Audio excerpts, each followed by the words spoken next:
जनूबी अफ्रीका से ताल्लुक रखने वाले आईसीसी एलिट अंपायर मराइस एरास्मस ने रिटायरमेंट का ऐलान कर दिया। गैर मुल्की मीडिया के मुताबिक 60 साला मराइस एरास्मस की न्यूजीलैंड और ऑस्ट्रेलिया की टेस्ट सीरीज आखिरी असाइनमेंट होगी। मराइस एरास्मस ने इसी टेस्ट 124 वनडे और 43 टी20 मैचेस में अंपायरिंग की।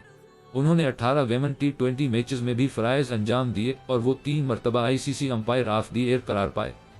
मराइस एरास्मस का कहना है कि गुज़श्ता बरस अक्टूबर में रिटायरमेंट के हवाले से आईसीसी को बता दिया था। बढ़ती उम्र की वजह से मुझे रिटायर होने का नहीं कहा गया। मराइस एरास्मस जनूबी अफ्रीका की जानिब से फर्स्ट क्लास क्रिकेट भी खेल चुके हैं।